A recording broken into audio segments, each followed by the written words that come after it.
ছেলে যে কখন তেল নিয়ে আসবে বুঝতে পারছি না। কখন যে রান্না করবো আর কখন কাজের বাড়িতে যাবো। এই দেখো তেল এনেছি। ভালো হয়েছে, এবার যে টাকাটা ফিরেছে সেটা দে। আমি তো সেই টাকা লটারি কাটেছি। কি? আমি কিভাবে পয়সা রোজগার করছি সেটা তুই জানিস? তুই লটারি কেটেছিস, এইভাবে লটারি কাটতে কাটতে তো টাকা পয়সা সব নষ্ট হয়ে যাবে। মা তুমি দেখে নিও, একদিন আমি লটারি কাটতে কাটতে অনেক কোটিপতি হয়ে যাব।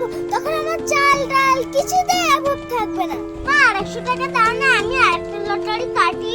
হ্যাঁ দেবো, তবে তার আগে আমার সঙ্গে আমার কাজের বাড়িতে যেতে হবে। আজ আমার হাতে হাতে একটু কাজ করে দে, আজ মালিক আমাকে টাকা দেবে। চল।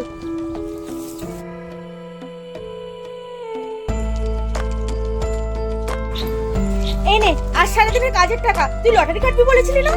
না মা, আমি এই টাকা নেব না। আমি এবার বুঝে গেছি পয়সা কিভাবে রোজগার করতে হয়। আমি আর কোনোদিন লটারি কেটে পয়সা নষ্ট করব না। পয়সার মায়া তখনই হয় যে নিজে রোজগার করে।